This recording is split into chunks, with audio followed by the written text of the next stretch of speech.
A black hole is not a hole. That is the first gentle surprise, and a good place to begin a slow night. The name makes people picture a pit, or a drain, or a dark tunnel cut into the floor of space. The truth is stranger than any of those, and much calmer. A black hole is an edge. It is a place where gravity leans in so steeply that, past a certain line, nothing can turn back. Not a ship, not a stone, not even light. Tonight the question is a famous one. What is it like inside a black hole? People have wondered about it in the dark for a very long time. The honest answer comes in two halves, and both are restful. The outside of that edge can be described in real detail. We will get to it slowly. The very center is the one place our best physics cannot yet follow. That is not a frightening thing to hear. It is a soft mystery, and it will keep until morning.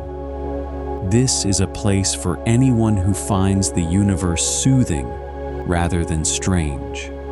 If quiet nights like this are your kind of thing, a tap on subscribe helps other night owls find them. No pressure at all. Cosmic Tide tells the same wonder wide awake, for the hours when there is energy to spare. There is nothing here you need to stay awake for. If sleep comes before we reach the edge, that is the night doing its job. We will walk gently inward, first to the edge itself, and what crossing it would be like. Then the ring of light around it, the two real photographs, the slow bending of time, how these things are born, and how anyone came to believe in them at all. Later, the quiet giant that holds our galaxy together, the brightest engines in the sky, the largest of the large, and the faint glow by which even a black hole slowly fades. Eyes may close whenever they like. The best place to start is the edge. The edge is the whole trick, told in a single line. Think of throwing a ball straight up. It rises, slows, and falls back into the hand. Throw it harder, and it climbs higher before it returns. There is a speed, for any world, at which a thrown thing never comes back down. It simply keeps going, out into the dark. On Earth, that speed is about 11 kilometers a second. On a small moon, a good jump would nearly do it. On the sun, it is far higher. The heavier and the more tightly packed a world is, the faster a thing must go to leave it. That leaving speed has a plain old name. Astronomers call it the escape velocity. It is exactly what it sounds like. The number climbs quickly as a world grows heavier. To leave the Earth for good, a rocket must reach about 11 kilometers a second. To climb away from the surface of the sun, it would need more than 50 times that speed. From a dead, dense star, faster still. The trend only points one way. Pile on enough mass in a small enough space, and the speed needed simply runs off the top of the scale. Now imagine squeezing a world smaller and smaller, without taking any weight away. The surface creeps inward, closer to all that packed mass. The speed needed to escape climbs and climbs. Squeeze the world far enough, and that speed reaches the speed of light. Light is the fastest thing there is. Nothing outruns it. So at that point, nothing can leave at all. The the world has become a black hole, and the line where the leaving speed passes the speed of light is its edge. Physicists give that edge a careful name. They call it the event horizon.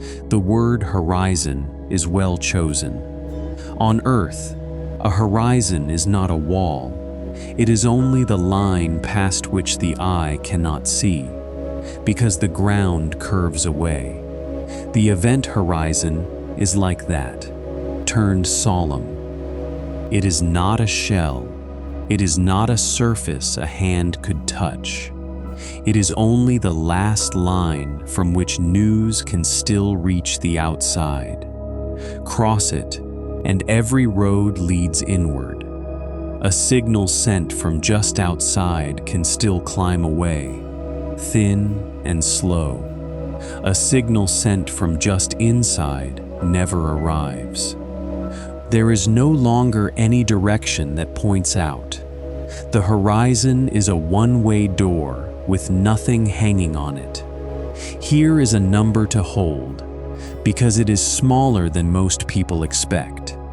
Suppose the sun were crushed into a black hole. Its edge would be only about 6 kilometers across, the width of a small town. All that fire and weight, the thing that lights our days, folded into a dark sphere, a person could stroll around in an hour. Black holes are not vast. They are the opposite. They are the most crowded things in the universe. Enormous weight, tucked into almost no room at all. The edge grows with weight, in a simple way. A heavier black hole has a wider edge.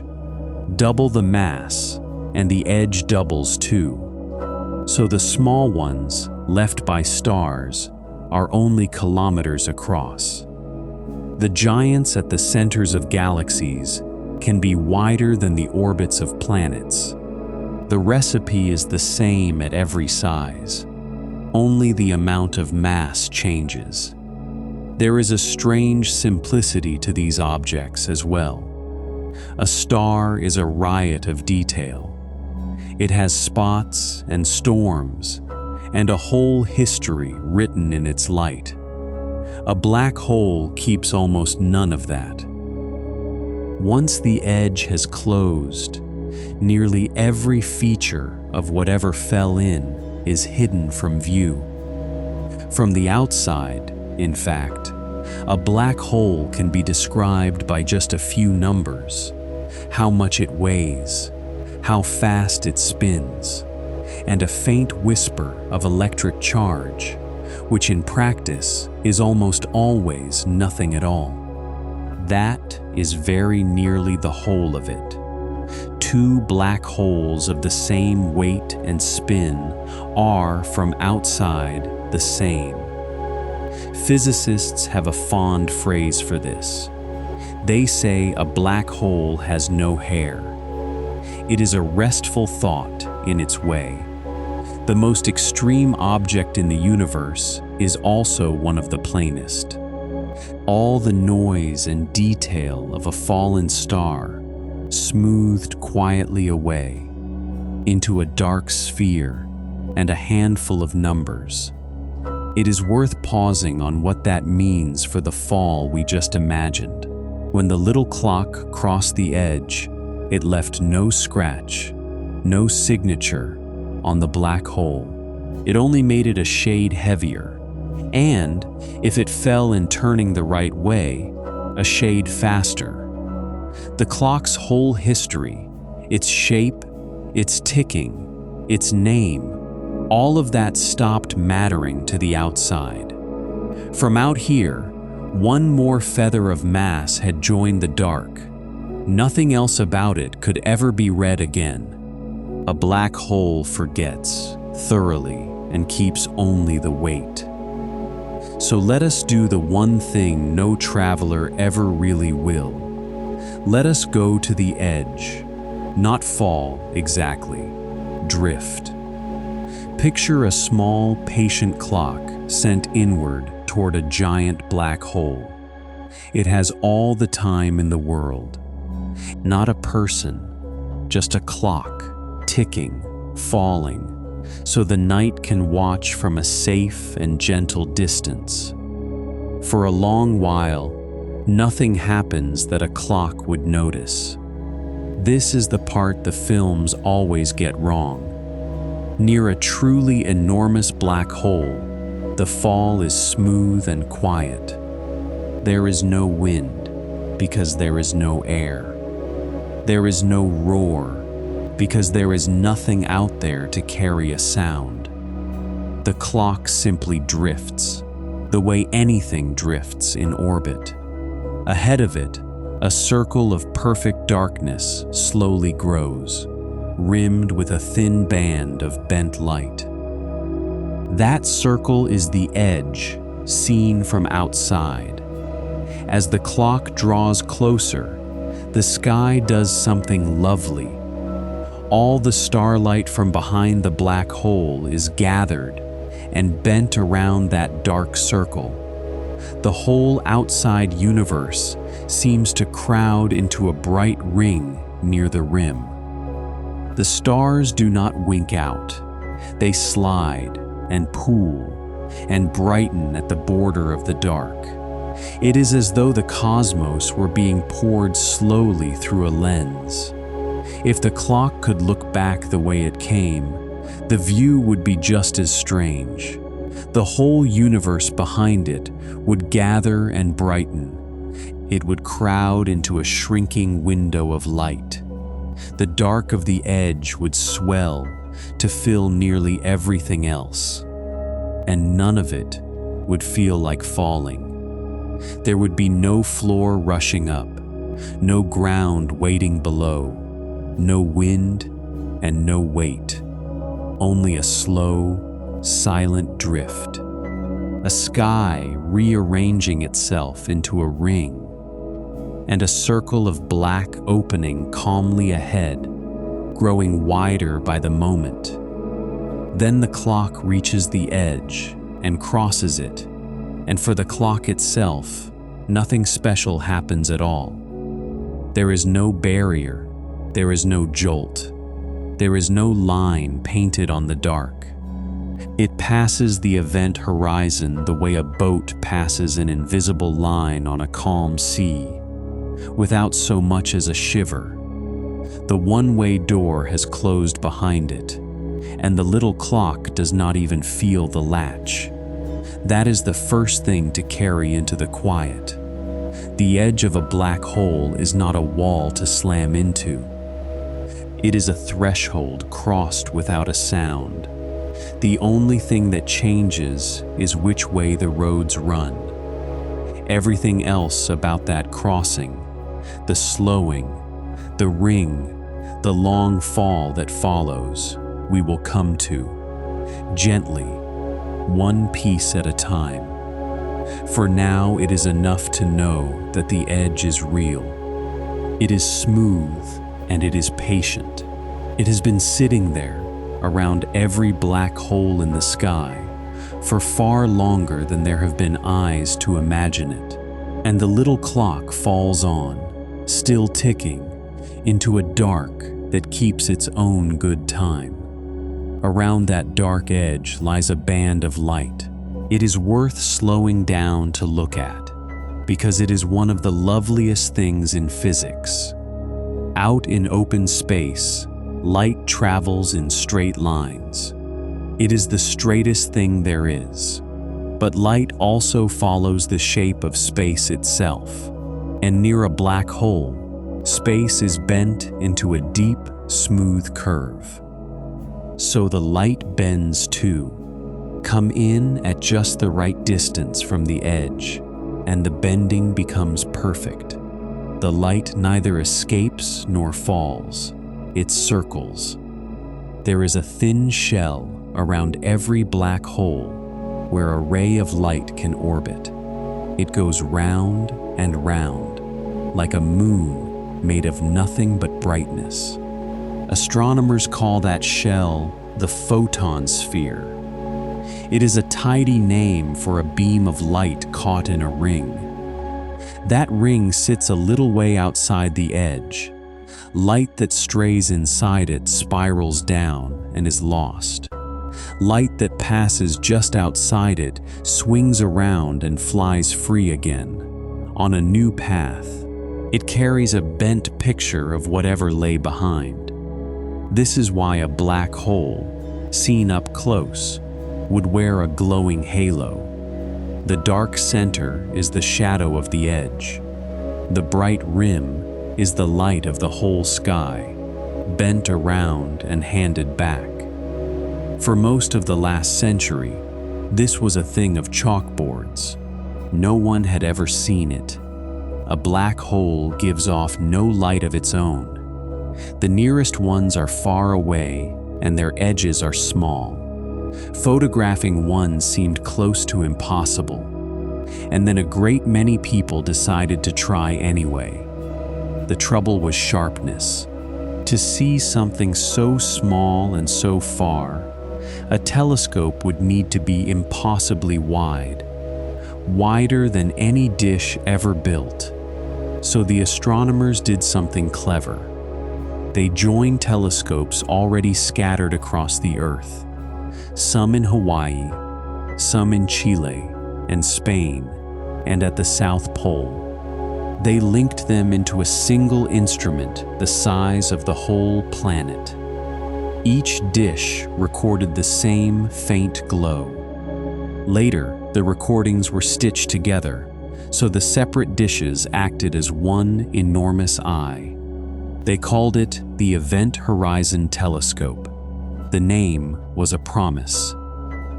The sharpness they reached is hard to hold in the head.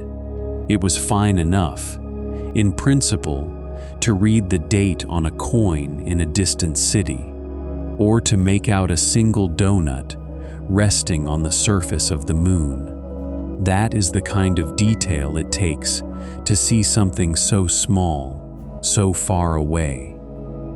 A black hole's edge, even a giant one, is a tiny mark on the vast sky. To gather that detail, the separate dishes had to agree on the time to a staggering degree. Each site kept an atomic clock, ticking in near-perfect step with the others. The data they recorded filled stacks of hard drives, too much to send down any wire, so the drives were flown, physically, to one place and matched up there. Some of them, from the South Pole, had to wait for the long polar winter to end before a plane could carry them out. Even in an age of instant messages, part of this picture traveled by cargo hold. In the spring of 2017, that planet-sized eye stared for days at 2 targets. Then came the long, patient work of building the picture. It took 2 more years. And in 2019, the world was shown the first photograph of a black hole. It was a fuzzy orange ring with a dark heart, and it was perfect. The black hole sits at the center of a galaxy called Messier 87, some 55 million light-years away. It weighs about 6.5 billion times what the Sun does.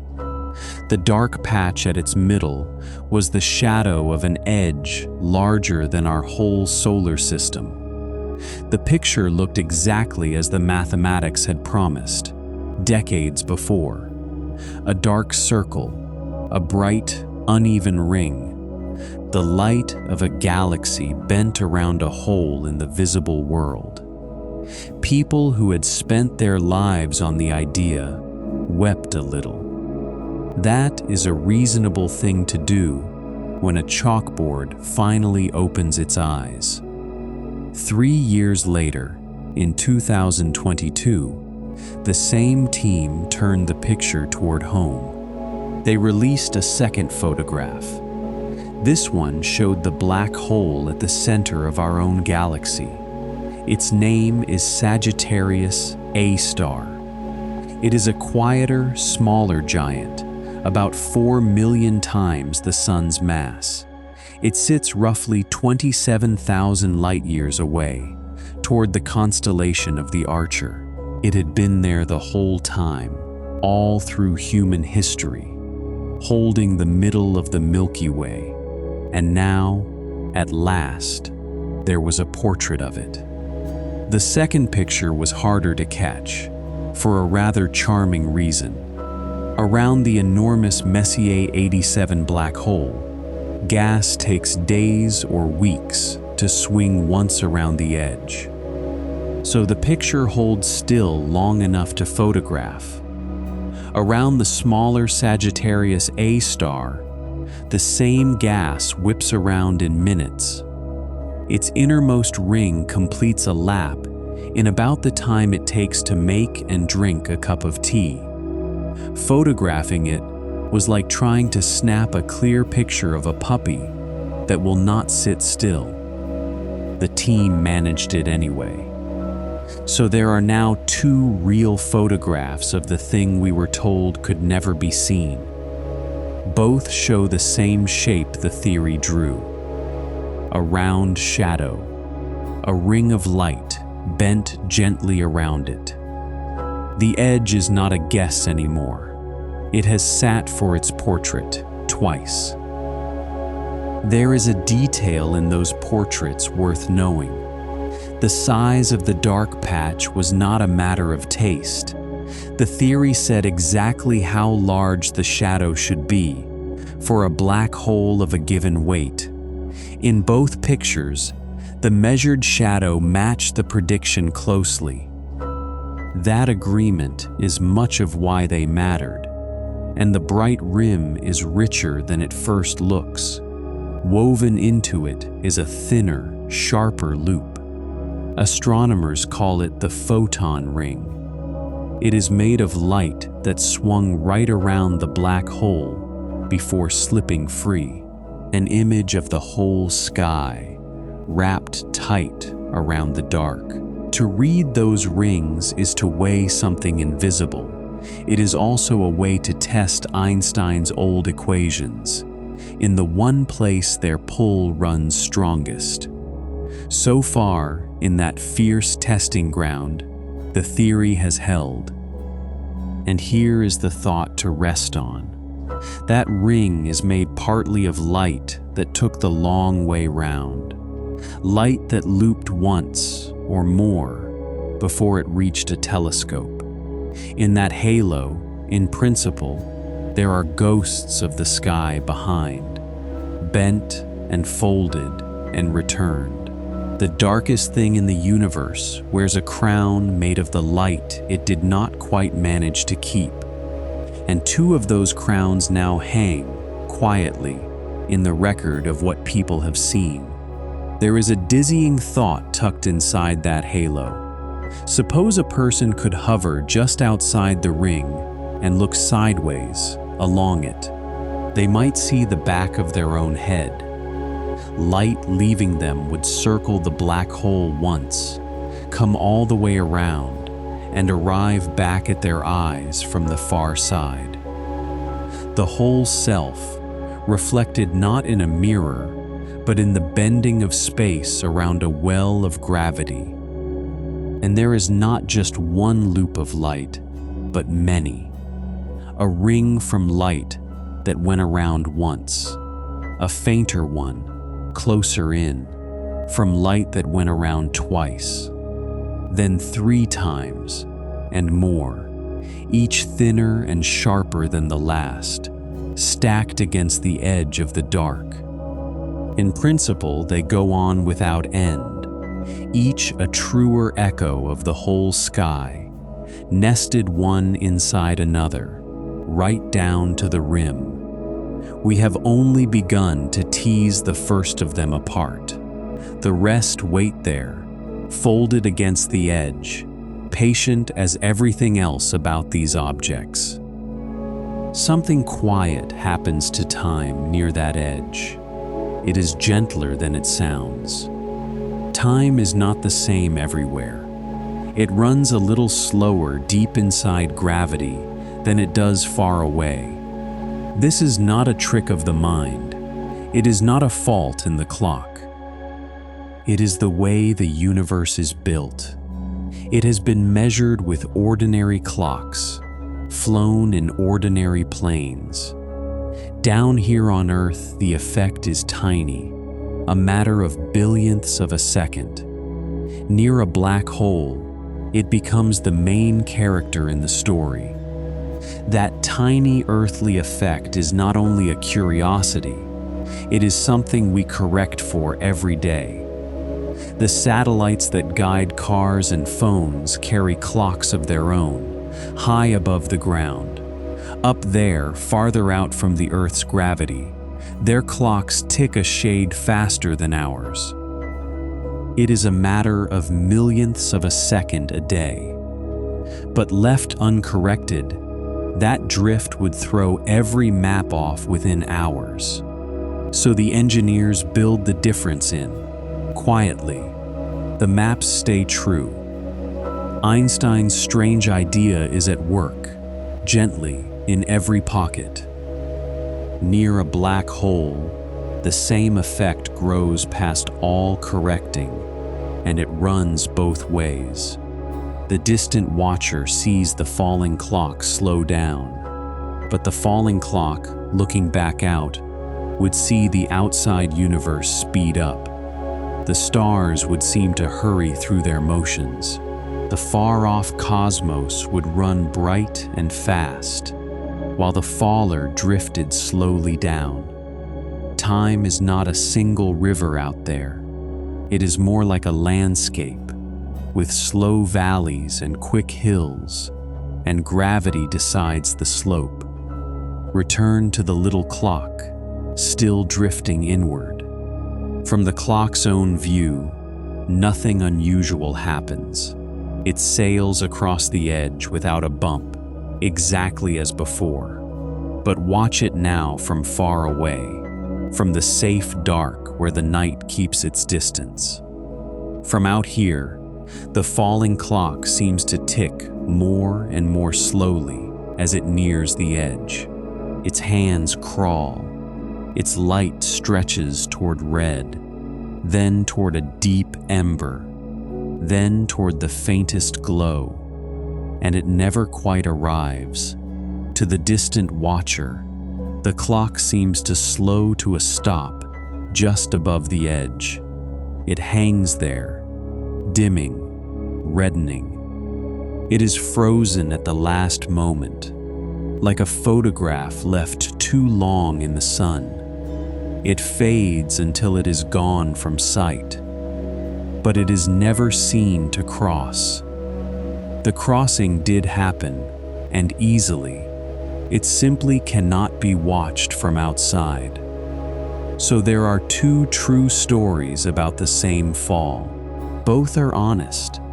The traveler crosses the edge in a quiet, finished moment. The onlooker, far away, never sees that moment come. Only a slowing and a reddening and a soft fade toward black. Neither is a mistake. Near a black hole, time itself leans. Two clocks, in two places, can no longer agree on when a thing happens. It is one of the calmest, strange facts in all of physics. It does no harm to anyone. It only asks us to hold two pictures at once, loosely, the way one holds a dream on waking. None of this would be worth much if it were only a story. The reason to believe it is a single star. Its name is a plain one. Astronomers call it S2. It is a real star, larger and brighter than the sun. It lives near the center of our galaxy, in the grip of Sagittarius A star. It does not fall in. It orbits on a long, stretched loop. It takes about 16 years to go around once a generation, roughly, it comes swinging in close. The last close pass came in the spring of 2018. A great many careful people were watching. At its nearest, S2 was moving at a few percent of the speed of light. That is an absurd pace for a whole star, far faster than anything in our own corner of space. As it climbed back out of that deep well of gravity, its light was stretched toward the red. The climb had softened it to a longer wavelength. The amount of the stretch matched what Einstein's theory predicted, down to the fine detail. It was the first time that effect had been measured near a giant black hole, and it fit. That measurement and the long tracking of that one looping star is a large part of why we are sure the thing at the center of our galaxy really is a black hole. It is not merely a dark and crowded cloud. Nothing else could hold a star on so tight and fast a leash, while giving off so little light of its own. The star traces the shape of the invisible. It does it the way a kite traces the wind. And the star is still out there, still going round, tonight and every night. The light that shows us its last close pass, set out years ago, it is only reaching us now. By the time we see it swing again, another 16 years will have quietly gone by. Down here, where the clocks run a little faster and nobody minds, it is worth clearing up what a black hole actually is. The movies have left a false impression, and the truth is kinder. The false impression is of a cosmic drain, a thing that roams the galaxy, pulling everything into it, a vacuum that swallows whatever comes near. That picture is wrong, and letting it go is a small relief. A black hole does not reach out. Its gravity, at a distance, is no greater than the gravity of anything else the same weight. Gravity does not care what a thing is made of. It cares only how much there is, and how far away one stands. Here is the gentlest way to feel that. Suppose the sun were swapped, tonight, for a black hole of exactly the same mass. The Earth would not be pulled in. It would not so much as wobble. It would keep circling in the same calm orbit it has traced for billions of years. It would arrive at each season exactly on time. The sky would go dark and terribly cold, and that would be the real trouble. But the ground would not fall anywhere. The pull at our distance would be just what it is now. It is no monster with a long reach. It is only mass, gathered into almost no space, minding its own small region. So where do they come from? Most are the quiet leftovers of large stars. A star spends its life holding itself up. Its own crushing weight is balanced by the heat and the fire in its core. For most stars, that standoff lasts billions of years, but the fuel runs out in the end. When the fire dies, the pressure fails. The star has nothing left to push back against its own gravity, and the core falls inward. For a star like the Sun, that collapse stops partway. It leaves behind a warm, dense ember the size of the Earth.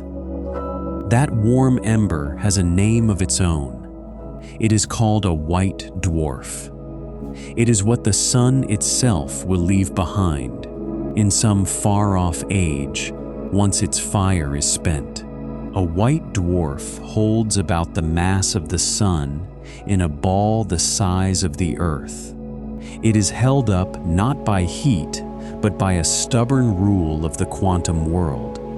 That rule simply refuses to let its particles be packed any tighter. But even that stubborn rule has a limit. An Indian physicist named Subrahmanyan Chandrasekhar, said Chandru Sekhar, worked it out as a young man on a long sea voyage in 1930. If a white dwarf grows heavier than about 1.5 suns, the rule gives way. The ball collapses further. That number is now called the Chandrasekhar limit. It is the first of the gates a dying star can pass through, on the road that ends, for the heaviest of them, at a black hole. For heavier stars, the collapse goes further. It packs the core into a ball so dense that a single teaspoon of it would outweigh a mountain.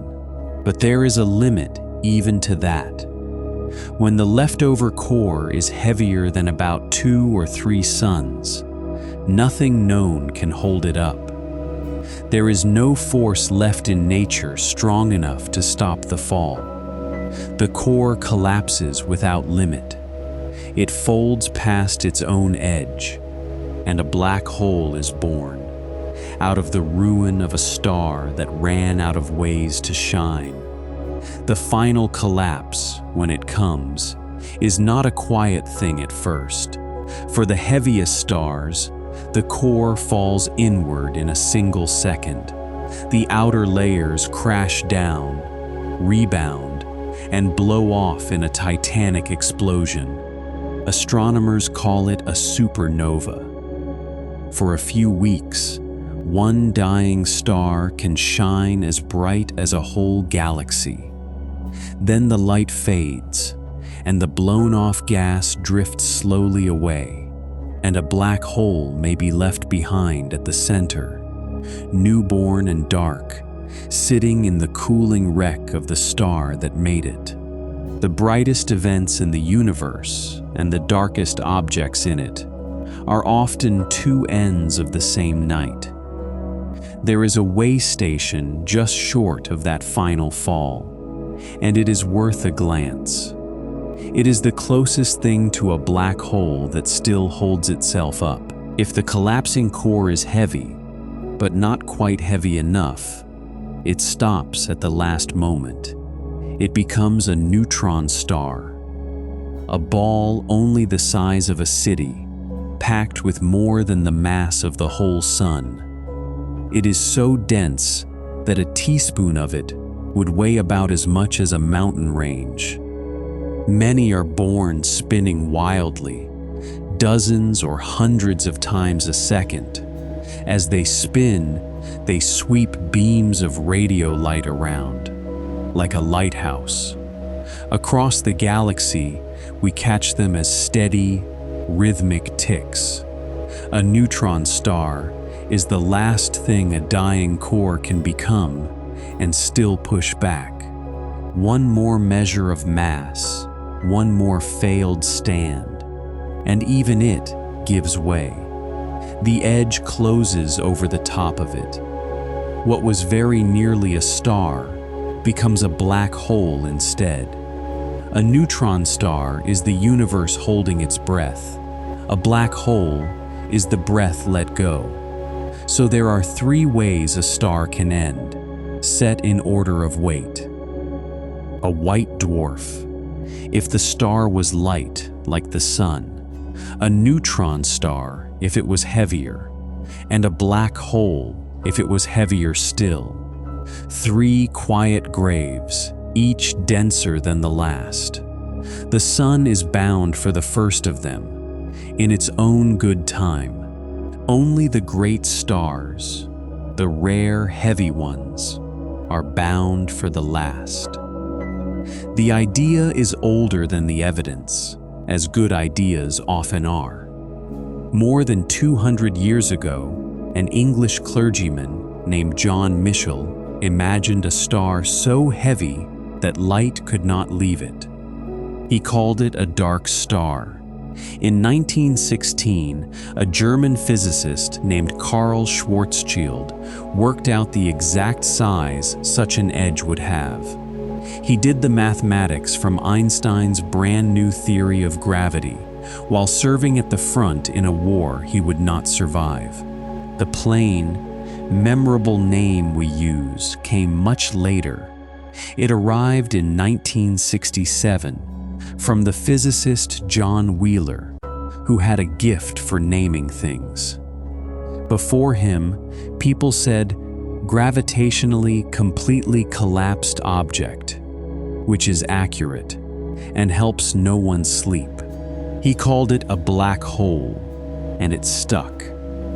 So a black hole is neither a hunter nor a hole. It is the calm, heavy grave of a star. It wears a name that took 2 centuries to find. If black holes give off no light, it is fair to ask how anyone found the first one. The answer is that it gave itself away by its effect on a neighbor. Back in 1964, long before there were photographs, a small rocket carried a pair of X-ray detectors above the air. It had only a few minutes to look. It wanted to see what the sky was like in that fierce, invisible light. It found several bright spots. One of the brightest sat in the constellation of the Swan, which astronomers call Cygnus. They labeled it Cygnus X-1, the first strong X-ray source in the Swan. They thought little more of it at the time, but the spot would not stay simple. In ordinary light, that patch of sky held a big, hot, blue star. It was the kind of star that should not be pouring out X-rays at all, and it was moving. It swung back and forth in a slow, steady rhythm, as though tethered to something. It was circling a partner once every 5.5 days, yet no partner could be seen. Whatever the blue star danced with gave off no light of its own. So the astronomers weighed the unseen partner. They watched how hard it pulled the bright star around. The answer came back far too heavy. It was heavier than any dark, dead object they knew of. It was heavier than the limit past which nothing can hold itself up. And it was small enough to hide in the gap between the 2 stars. A great deal of mass, almost no space, no light. There was really only one thing it could be. The X-rays gave the game away.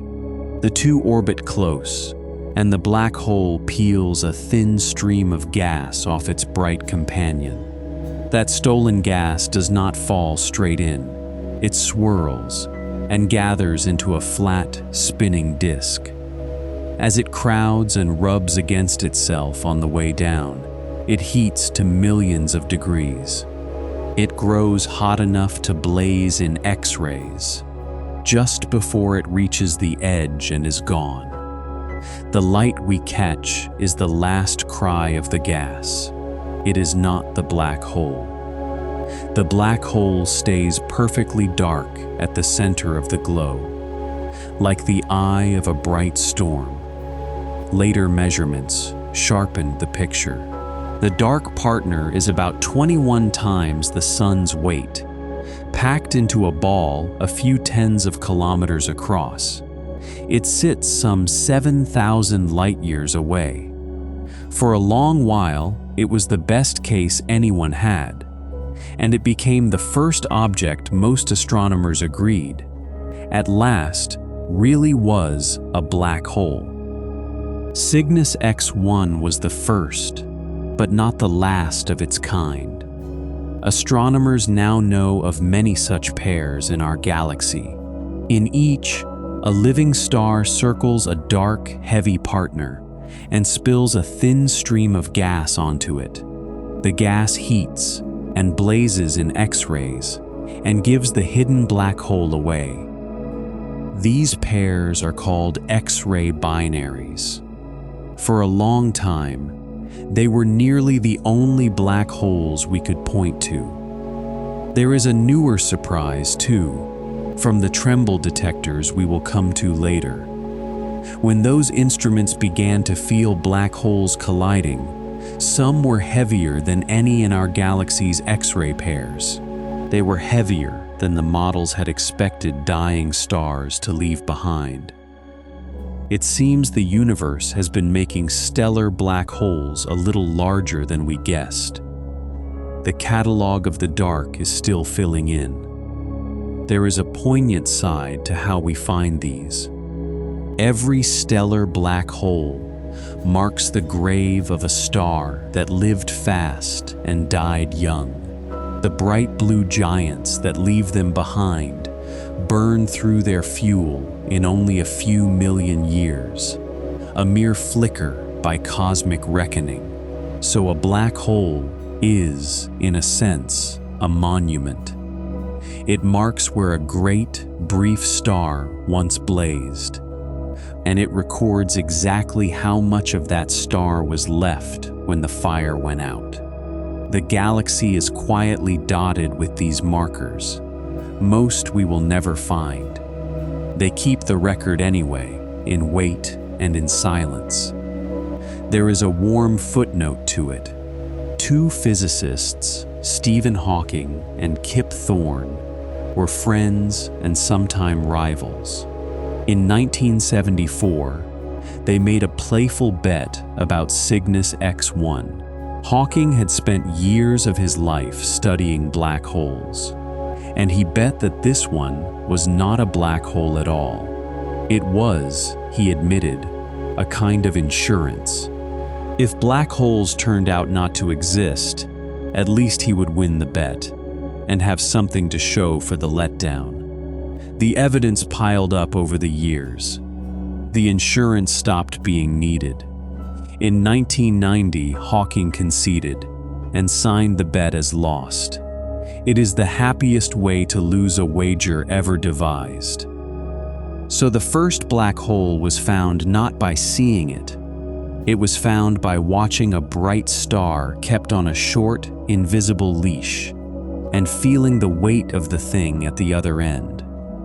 Deeper into the story sits the largest black hole most of us will ever have a stake in. It is the one we belong to. At the very center of the Milky Way, 27,000 light-years off, there is a black hole with the mass of about 4 million suns. This is Sagittarius A star, the same giant that S2 loops around. It is the one whose portrait was finally taken in 2022. It is the anchor at the heart of our galaxy. It is the still point the whole slow pinwheel of stars turns around. 4 million suns is a hard weight to picture. So here is the surprising part. Despite all that mass, the black hole is not large. Its edge is only about 18 times the width of the sun. That sounds big until it is set against the sky. The entire dark sphere would fit inside the orbit of Mercury, with room to spare. A giant in weight, and yet modest in size, tucked into a corner smaller than the inner solar system. That is the strange arithmetic of black holes. The more crowded they are, the more they hide. For decades, it was only a suspicion. Something very heavy and very dark sat at the galactic center. Proving it was a black hole took patience of an unusual kind. 2 teams of astronomers set out to do it. One was led by Reinhard Genzel and one by Andrea Ghez. For nearly 30 years, they photographed the same tiny patch of sky, night after night. They watched a handful of stars trace their orbits around the unseen center, Star by star, year by year, the orbits tightened the case. In the end, there was nothing else the central object could be.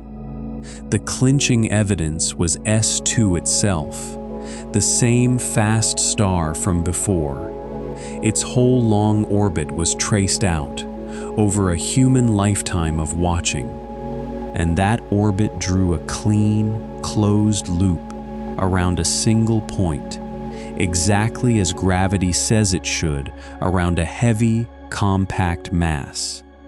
There was no room left for a soft, spread-out cloud.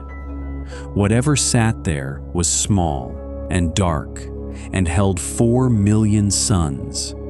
Only a black hole would fit. When the photograph came, years later, it only confirmed what the orbits had already shown. 2 different roads, the slow tracking of stars and the single sharp image, arrived at the very same quiet place.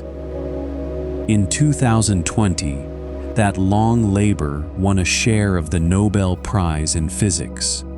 The other share went to Roger Penrose. Decades earlier, with pen and paper, he had proved something important. Black holes are not a loophole or an accident. They are a genuine promise of Einstein's theory, a thing gravity is bound to make when enough mass falls together. And here is the reassuring truth about our giant. It is not pulling us in. The sun, with the Earth beside it, circles the galactic center at a vast and comfortable distance. One lap takes something like 230 million years. We are in no danger of falling. The last time the sun was on the far side of this orbit, dinosaurs had not yet arrived. Sagittarius A star simply holds the middle. It feeds only lightly on the odd wisp of gas. It gives off so little light that it hid from us until the turn of this century. Even our giant stirs, now and then. Every so often, it swallows a stray clump of gas and brightens for a few hours. It is a small flare at the heart of the galaxy, watched by the same patient telescopes that tracked the orbiting stars. But these are gentle events. A giant taking the smallest of bites. Nothing like the great blaze of a feeding quasar. For the most part, it simply sits, tremendous and nearly dark, keeping the center and asking for almost nothing. Our giant is not unusual.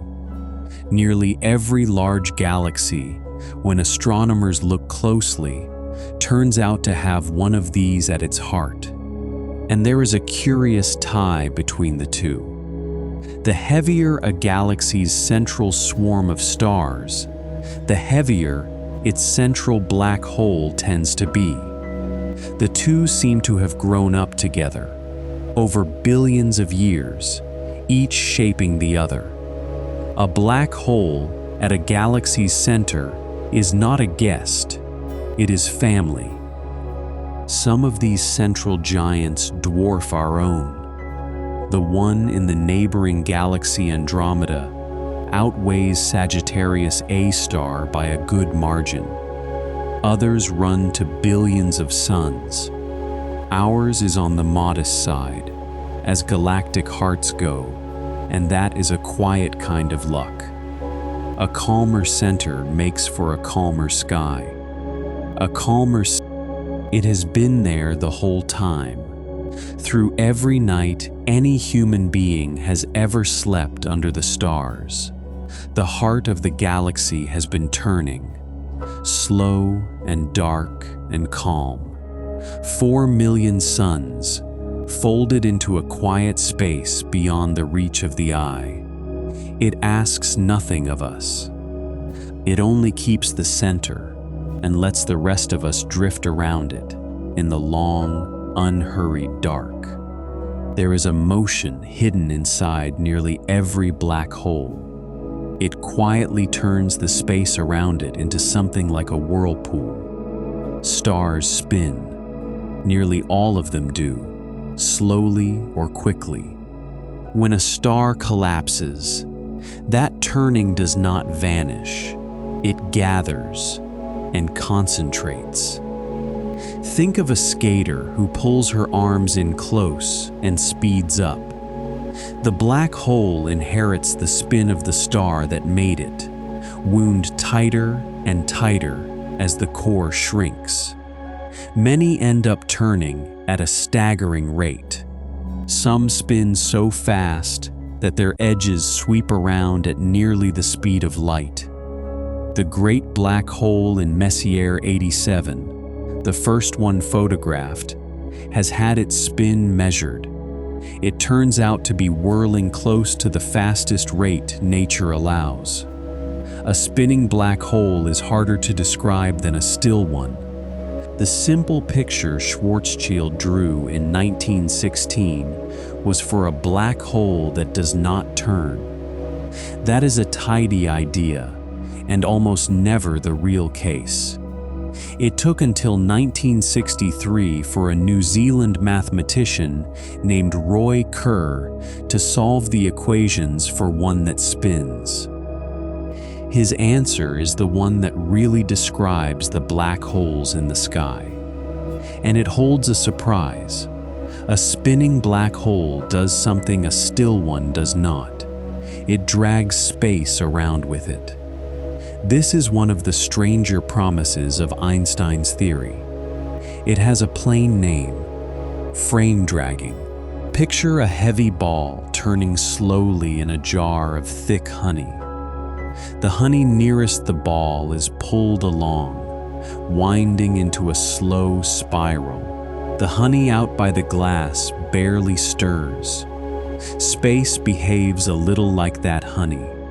Around a turning black hole, space itself is wound into a slow rotation. It is gentle far away. It grows more insistent the closer in one comes. The lovely part is that this is not only a story about black holes. The dragging is real, and it happens around anything that spins. Even the Earth. It is just fantastically small here. A delicate satellite experiment was built to test exactly this. It measured our own planet, faintly winding the space around it as it turns. The amount was almost too tiny to believe. What is a barely there whisper near the Earth becomes an overwhelming force near a black hole. The same gentle effect, turned all the way up, close enough to a spinning black hole. That winding cannot be resisted.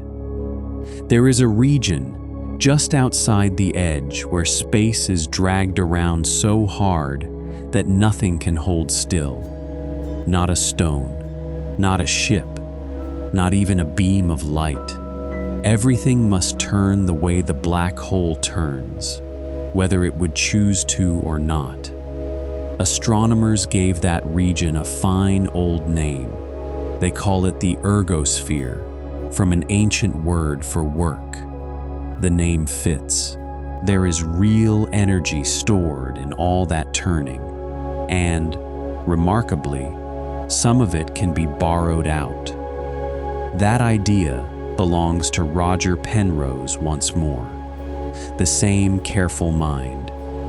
He showed that a visitor could dip into the ergosphere and let a piece drop across the edge at just the right instant.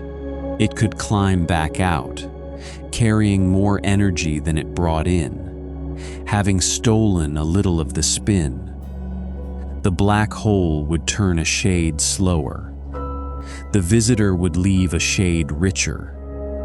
It is one of the only ways the universe lets energy be drawn out of a black hole, rather than lost.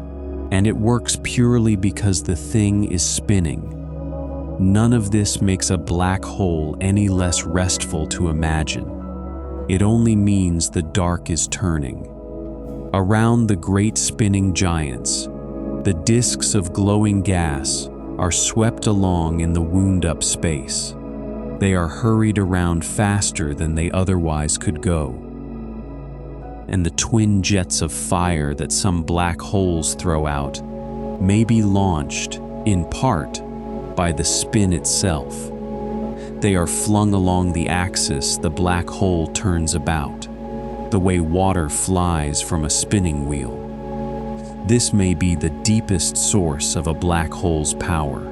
A fast spinning giant stores an enormous amount of energy in its turning alone, not in anything it has swallowed, simply in the fact that it spins. Threaded by the magnetic fields of its disk, that spin can be tapped and poured out along the jets.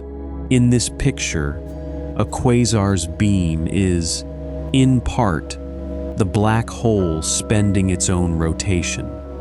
It shines by winding down, over ages, like the grandest flywheel in the universe. Spin is the second of those few numbers that describe a black hole. Mass is the first. And of the two, spin is the one that gives a black hole its character. It sets the size of the ergosphere. It shapes the ring of light. It aims the jets. A still black hole is a rare and simple thing. A turning one is where the real drama lives. So hold the picture softly before we move on. A dark sphere, some of them wider than a solar system, turning in silence in the deep. It winds the space around it into a slow, bottomless whirlpool. It has been spinning since the star that made it fell together. It will go on spinning long after the last star has burned out. There is nothing frantic in it. It is the calmest whirlpool there is.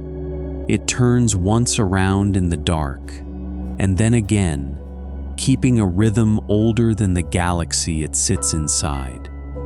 For things defined by their darkness, black holes make some of the brightest light in the whole universe. The reason is worth savoring slowly.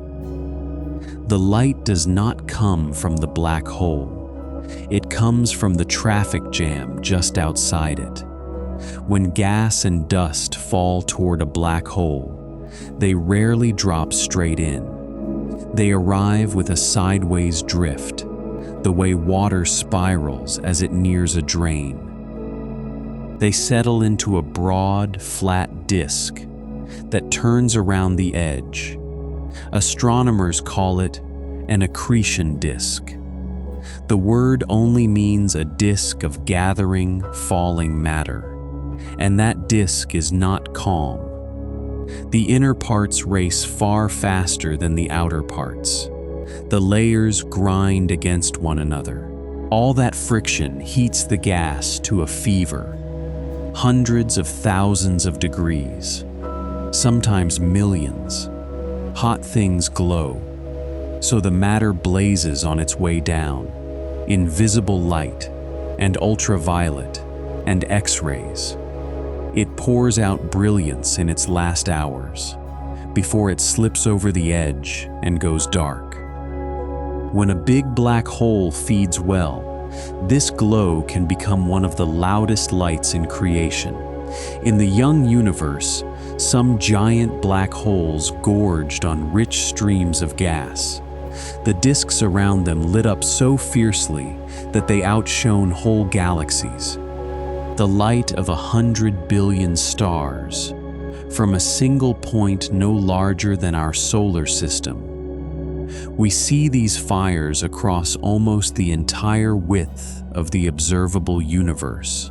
For a long time, no one knew what they were. They looked like stars, and yet could not be stars. So they were given a puzzled little name: quasar.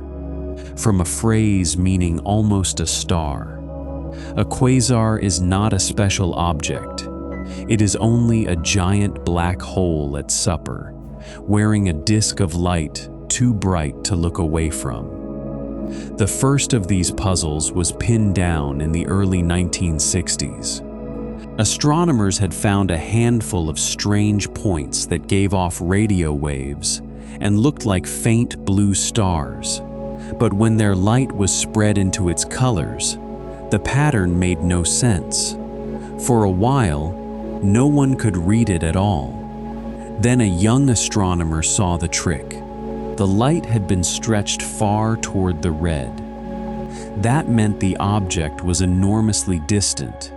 And so, to be seen at all, it had to be enormously bright. The nearest of them shone from billions of light years away. It was the glow of a feeding giant, the first quasar understood, and the mystery of the almost stars began, at last, to clear. Because they shine so hard, quasars turn out to be fine lamps for studying the deep past. Their light has crossed most of the universe to reach us. It set out long ago, when the cosmos was young. So to look at a far-off quasar is to look billions of years back in time. The most distant ones are run by black holes that had already grown to 1 billion suns and more, when the universe was only a small fraction of its present age. That is part of why their early growth is such a good puzzle. A single bright point, one black hole at its meal, can light the young universe well enough to be seen across nearly all of time. The darkest thing in creation, held up like a candle to its own beginning. There is a second act to the show, and it is stranger still. Not all of the gathering matter falls in. Some of it is caught in the fierce magnetic fields of the whirling disk. It is flung back out, funneled into 2 thin beams. They shoot from the poles of the black hole, straight up and straight down, at very nearly the speed of light. These jets are among the most powerful things in nature. The one thrown out by the black hole in Messier 87, the very one first photographed, reaches some 5,000 light years into space. It is a single stream, launched by one dark object, longer than many whole galaxies are wide.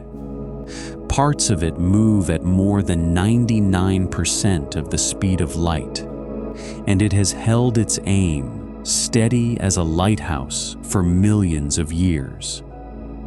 Take a moment with the shape of that.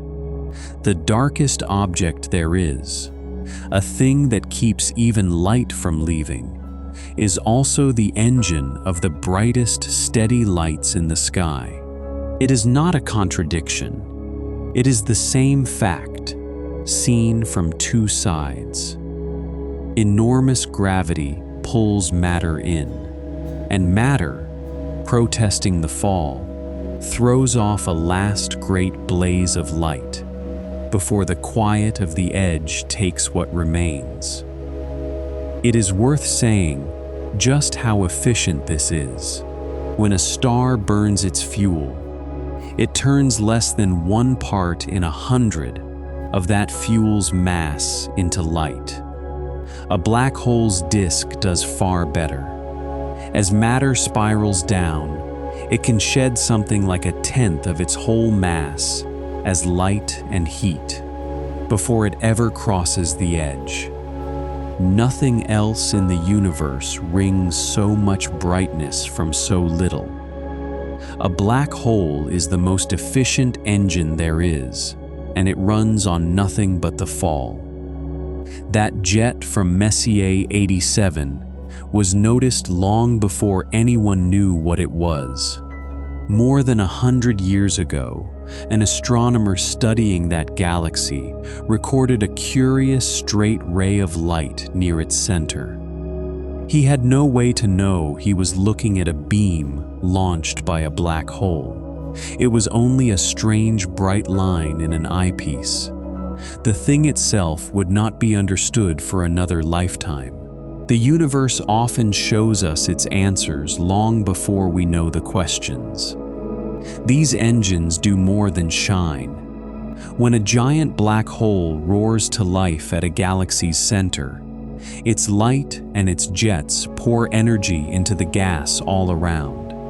They heat that gas and push it away and slow the making of new stars.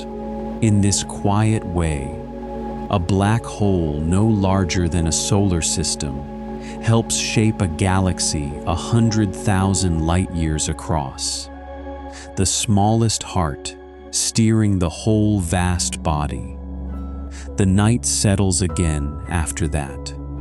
Most black holes, most of the time, are not feeding. They give off almost nothing.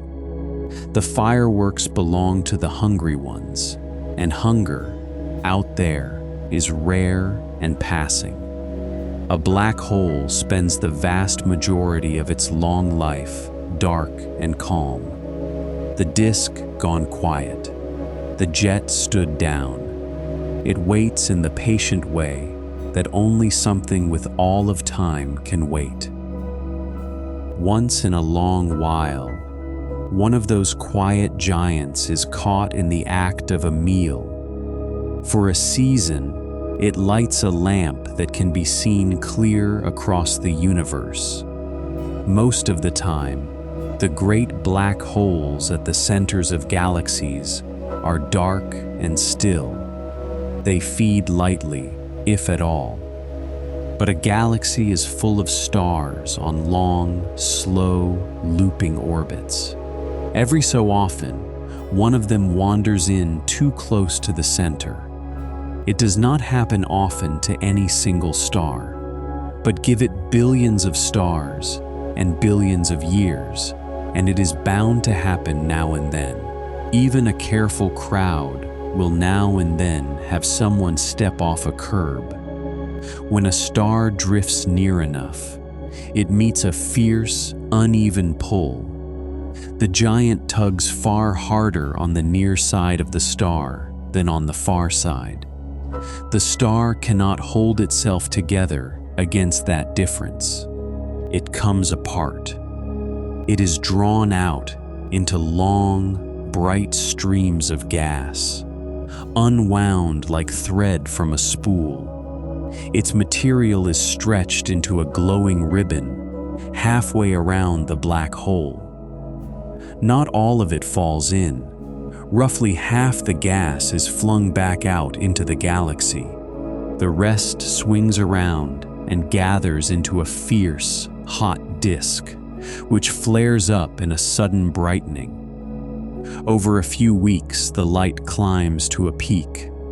Then, over months, sometimes years, it slowly fades as the black hole feeds on what is left. For that short while, the flash from one dying star can outshine all the 100 billion stars of its galaxy at once. It is a bright mark, set at the exact spot where the star met the one thing it could not survive. Astronomers have a name for it. They call it a tidal disruption event. They have now caught a good many of them. Sudden flares, blooming at the hearts of ordinary, quiet galaxies, blazing up, then dimming down over a season or two. Each one is the light of a single star, slowly taken in. Some do a strange and touching thing. They brighten again, in radio waves, months or even years later. It is as though the giant lets out a slow, late echo of the meal, long after it seemed finished.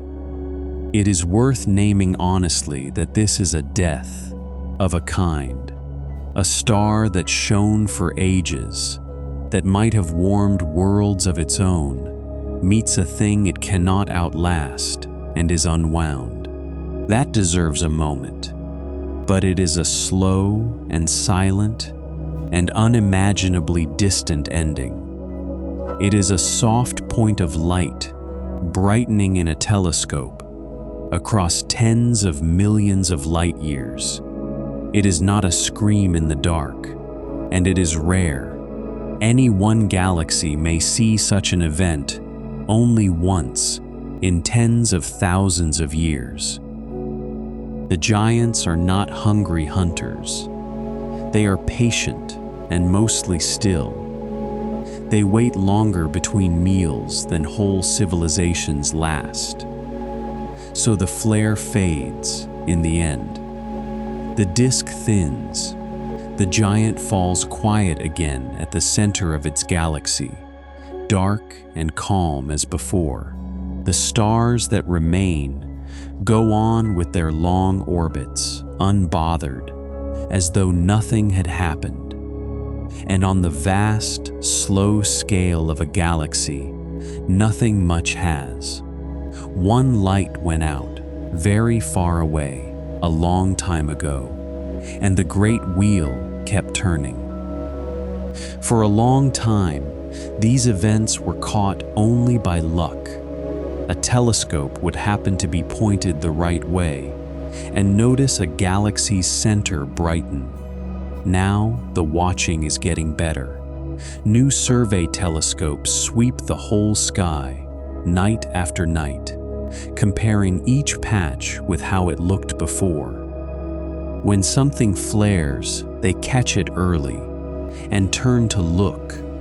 One new observatory, high in the mountains of Chile, has just begun this kind of nightly watch.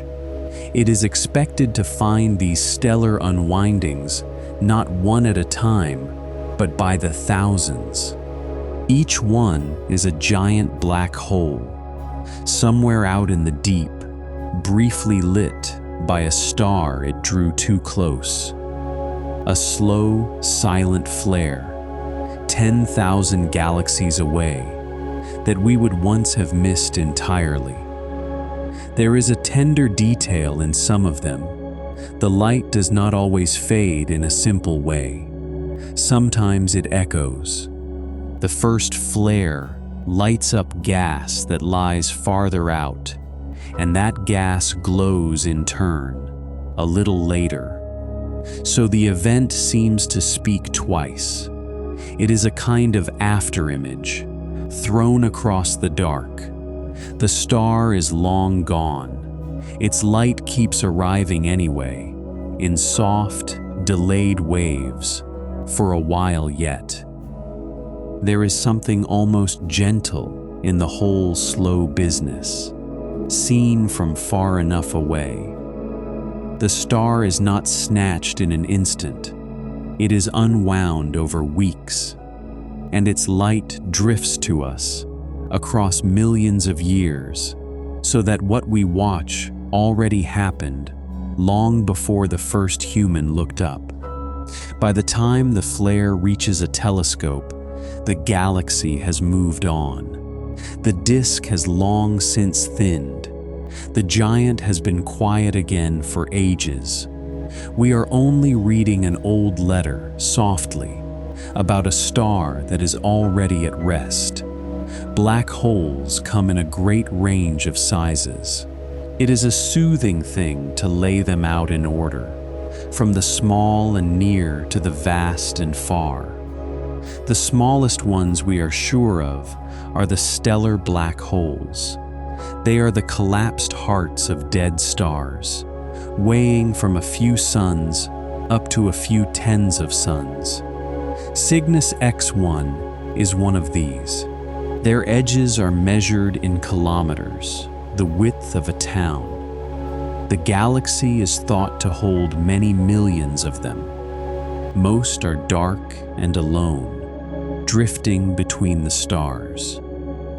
Long ago, they finished the business of collapse and settled into silence. Then there are the giants, the supermassive black holes, weighing from millions to billions of suns. One sits at the center of nearly every large galaxy. Sagittarius A star is a middling example, and how they grew so heavy, so early, is one of the honest, open puzzles of the field. There does not seem to have been enough time since the beginning, not enough to fatten them one wisp of gas at a time, and yet there they sit, fully grown, in the oldest pictures we can take. Something helped them along in the young cosmos. The details are still being worked out. It is the kind of gap that keeps astronomers happily employed.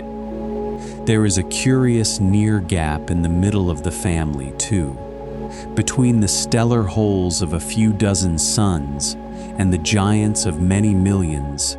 The in-between sizes are strangely hard to find, the ones weighing hundreds or thousands of suns. For a long time, almost none were known. They earned the wistful name of the missing middle. A few good candidates have surfaced lately. Some were revealed when the gravitational wave detectors felt mergers landing right in that range. They may be the seeds from which the giants grew. Or they may be a quiet class all their own. Either way, the hunt goes on, one faint clue at a time. At the far end of the scale sits a black hole with a name like a catalog number, because that is what it is. It is called TON 618. It is one of the most massive single objects ever measured, somewhere near 40 billion times our sun's mass, though the exact figure is still argued over. Its edge is so wide that our whole planetary system would fit inside it many times over. Every orbit, out to the farthest planet, it is a good deal wider than the distance from the Sun to Neptune, and then some. We see it as a fierce quasar, shining from more than 10 billion years in the past, near the far edge of what any telescope can reach. A single dark object, heavier than every star in a galaxy combined. It is known to us only by the blaze of its Last Supper, 10 billion years ago. Set the largest against the smallest for a moment, just to feel the range. The giant TON 618 could swallow our whole solar system and every comet's long orbit besides, and hardly notice. A primordial black hole, if any exist, might be smaller than a single grain of dust, and still weigh as much as a mountain. Both are the same kind of thing, the same simple trick of gravity, folding mass past its edge. One is played out across a solar system, the other in less than the space of an atom. The universe, it seems, will make a black hole at almost any size, given the right push. It is not fussy. It only asks that enough be crowded into little enough, and then the edge does the rest. And at the other extreme, there may be black holes far smaller than any star could make. In the wild heat of the first instant of the universe, some of the packed matter might have collapsed on its own. It could have made tiny black holes, some no heavier than an asteroid, folded into a space smaller than an atom. These are called primordial black holes. And it must be said plainly, no one has yet found one. They remain a lovely maybe. If they exist, some might still be drifting through the galaxy, unseen. A few thinkers wonder whether they could even make up some of the dark matter that outweighs all the stars. Maybe. Nobody knows yet, and nobody has to know tonight. So the family runs from the weight of a mountain to the weight of 40 billion suns, from a thing smaller than an atom to a thing wider than the road to Neptune. All of them the same simple idea: mass, folded past its own edge, keeping its own dark counsel, at whatever size the universe happened to pour it. It is fair to wonder whether all this hidden mass could be the mysterious dark matter. That is the unseen weight that outweighs every star in every galaxy. For a while, some hoped the two might be the same thing, but the searches have mostly closed that door. If dark matter were made of ordinary black holes, in the numbers it would take, we would see their effect on the light of distant stars, again and again. We do not nearly often enough. So black holes are almost certainly not the missing mass. The dark matter is something else, still unnamed. The black holes are only part of the ordinary furniture of the universe. Even so, there are a great many of them. Counting the dead stars across all the galaxies, the number of black holes in the visible universe is thought to run into the tens of billions of billions. That is a number with more than 15 zeros. Most are small and dark and utterly alone. They drift between the stars, having finished their brief lives long ago, keeping to the deep and quiet spaces. The sky is fuller of them than it looks, and calmer for it. Now for a gentle surprise about the fall itself. It turns the usual fear on its head.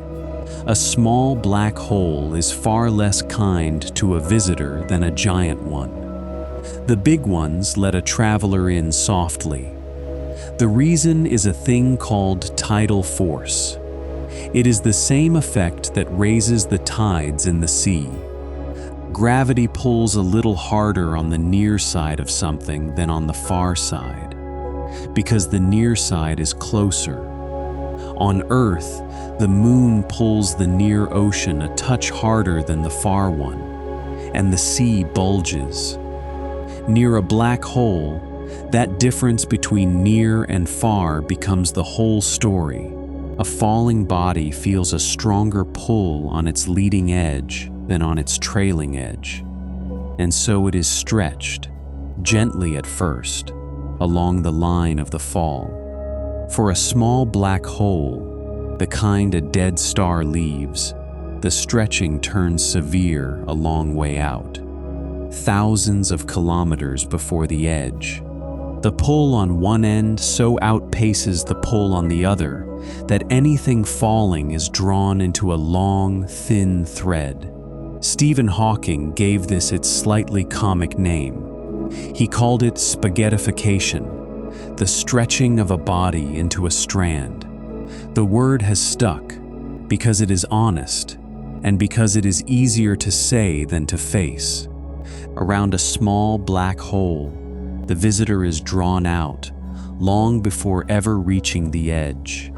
It is worth naming plainly and then setting gently down. It is not the end of the story, and it is not the common case. Here is the turn, around a truly enormous black hole. The same effect is spread across such a vast distance that, at the edge, it is barely there at all. The giant is so large that the difference between near and far is tiny where it counts. So a traveler falling into a supermassive black hole would cross the edge unharmed, feeling nothing, exactly as the little clock did at the start of the night. No stretching, no strain, no line to mark the crossing.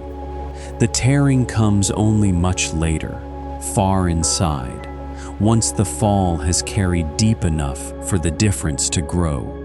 The bigger the black hole, the softer the welcome, and the longer the calm. It is a strange comfort, but a real one. The most enormous gravity wells in the universe offer the gentlest thresholds. And of course, no one is anywhere near enough to any of them for the question to be more than a thought. The nearest black hole is farther than any traveler will go for a very long age. This is a fall to imagine from the safety of a warm bed. It is not a fall anyone need fear.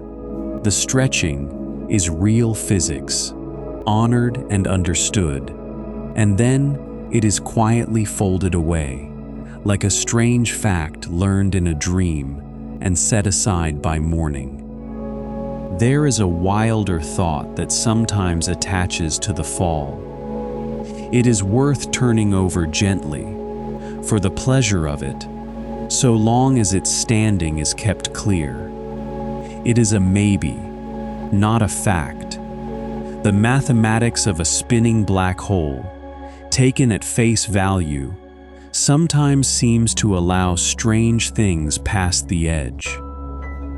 A tunnel, a bridge to somewhere else, a far-off exit that some have called a white hole, a place where matter pours out instead of in. It is a lovely idea, and it has filled 100 stories.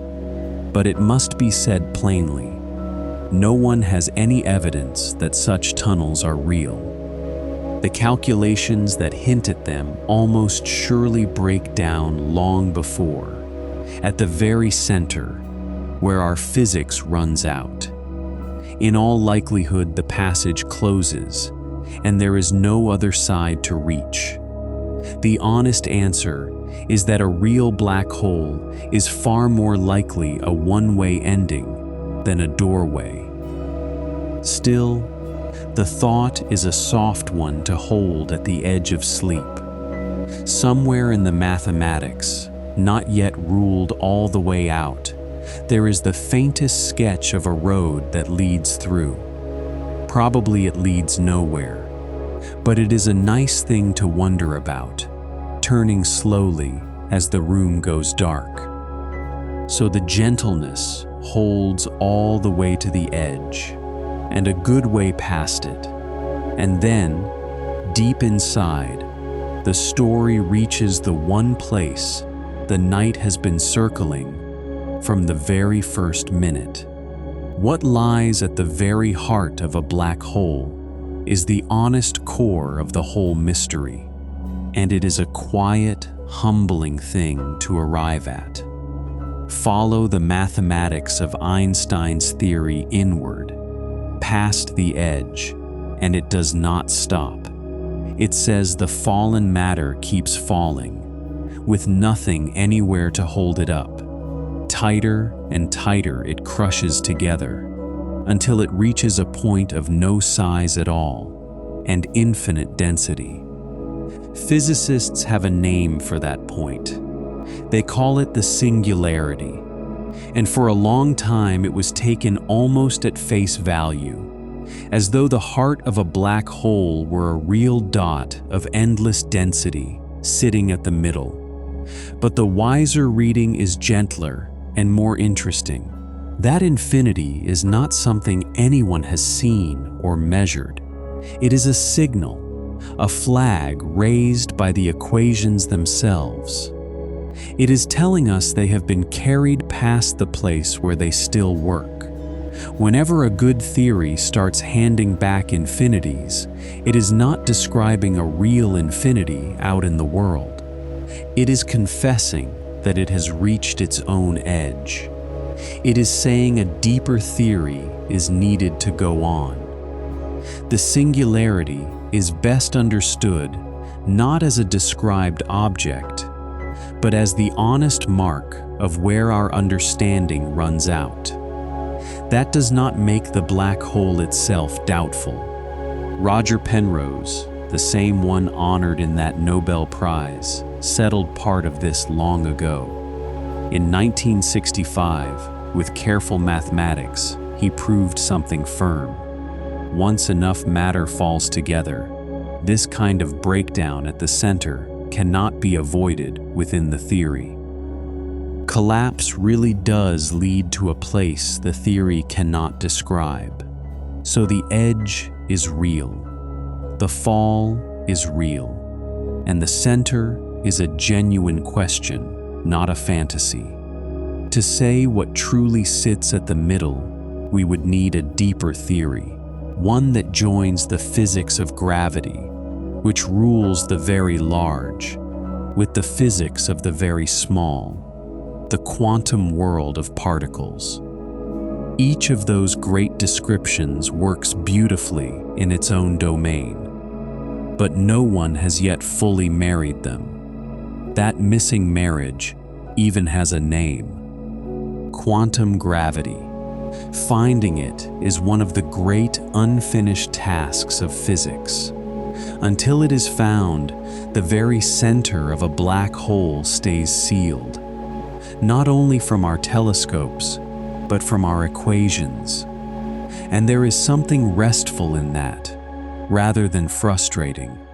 The universe keeps one page to itself, at the bottom of its deepest wells. We can follow the road all the way down, in the mind, past the ring of light, over the gentle edge, into the long dark, and then, at the very end, the road simply runs out. The rest is waiting for a cleverer century than ours. Not every question has to be answered before sleep. Some are more comfortable left open, turning slowly in the dark, like a light left on in a distant room. There is one more gentle idea worth setting beside the sealed center, because it is a reassuring one. The strange breakdown at the heart of a black hole always seems to come wrapped in an edge. The horizon forms first and hides the trouble away inside. We never have to meet such a place out in the open, bare to the sky. It is always tucked behind its one-way door. Roger Penrose gave this hunch a name. He called it cosmic censorship. It is the idea that nature does not leave its broken places lying around in plain sight. Wherever the equations fail, a horizon seems to rise and draw the curtain. No one has proved it must always be so. It remains a conjecture, an educated hope. But so far, in every case we can study, the censorship holds. It is a strangely comforting thought to carry down toward sleep. The one place in the universe where the known laws give out is also the one place most thoroughly hidden. The mystery is sealed. The sky stays orderly, and nothing of the trouble at the center ever leaks out to disturb the calm of the night. There is one more way we have learned to find black holes. It does not use light at all. It uses a kind of sound. Not sound in the air, but a trembling of space itself. Einstein's theory says, space is not a fixed, empty stage. It can bend. It can also ripple. Take two heavy things and swing them around each other, and they send out faint waves in the fabric of space. The waves spread outward at the speed of light. They stretch and squeeze everything they pass by the tiniest amount. For most things, these ripples are far too small to notice. But two black holes circling in toward each other are not most things. When two black holes fall into a shared orbit, they spiral closer and closer, faster and faster. In their last moment, they whirl around each other hundreds of times a second and merge into one. In that final instant, they shake space violently. They send out a burst of ripples strong enough, just barely, to be felt across the universe. The ripples carry a rising tone. It climbs in pitch as the two draw together, and then falls to a sudden hush as they become one.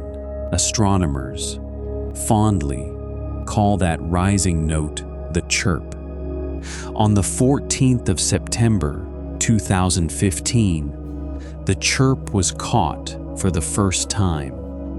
Two enormous detectors in the United States, together called LIGO, had been built to listen for exactly this.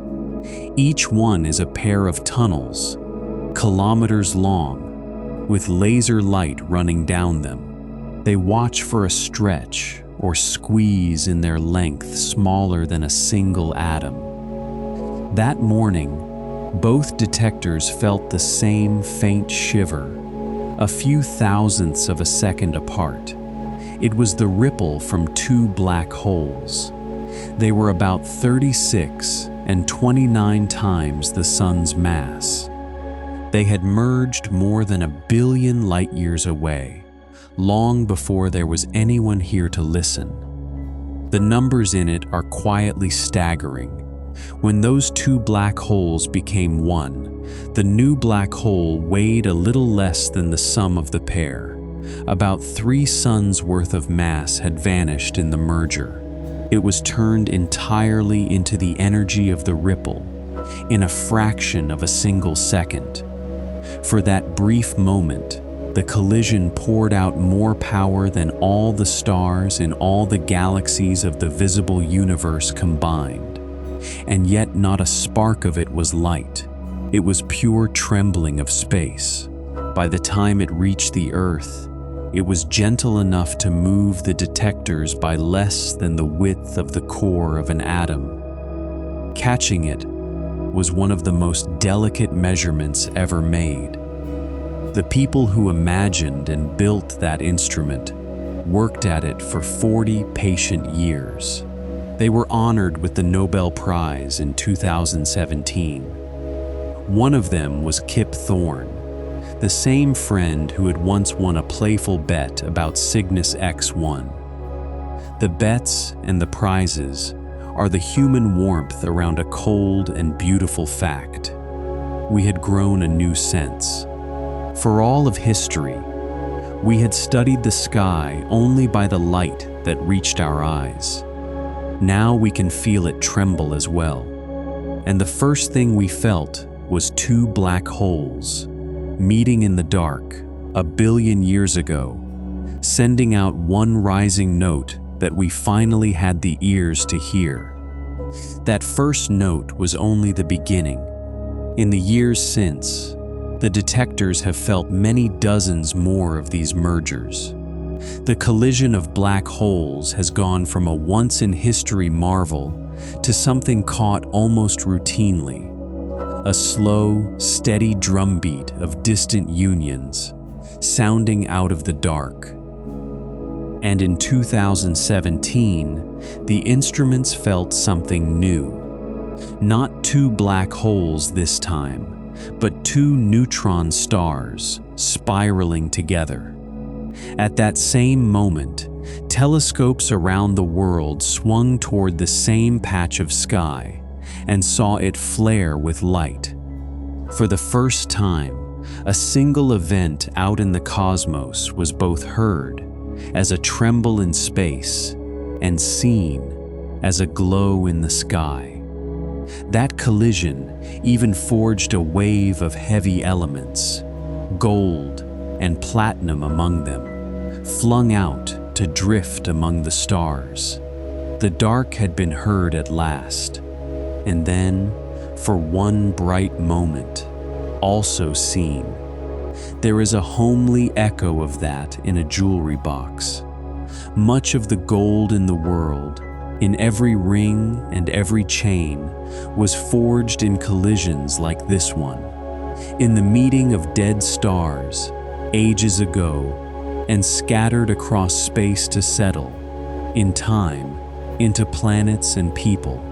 So a wedding band is, in a quiet way, a small piece of an old catastrophe. softened by billions of years and worn now for love. The ripples carry more than the news that two black holes met. Read carefully. They tell how heavy each one was, how fast it spun, how far away it lay. A whole collision, weighed and measured, from a tremble in a machine. It is a strange new kind of astronomy, done with almost no light at all. There is a beautiful law hidden in the mergers, too. Stephen Hawking had shown, long before, that a black hole's edge can never shrink. When two of them join, the new edge is always larger than the two old ones added together. It is a little like the way disorder only ever grows in the everyday world. Years later, that first recorded collision was studied again, very closely. The old rule was checked against the real event. The edge had indeed grown. Hawking's law held, written in the trembling of space. And the listening will only get better. New detectors are being built, finer than the first. There are even plans to fly a set of them in space, spread millions of kilometers apart. They would catch the slow, deep notes of the largest black holes merging. Those notes are too low for any instrument on the ground to hear. In time, we may listen to the giants themselves, the million sun hearts of galaxies, falling together in the dark. It is worth sitting with what that new sense really means. For every age before ours, the sky was known only through light, through what the eye and then the telescope could catch. Whole kinds of events, the collisions of the utterly dark, passed by unseen because they gave off no light at all. Now, a part of the universe that was always silent to us has found a voice, not a loud one, a faint, rising note, felt more than heard, from two dark things that met 1 billion years ago.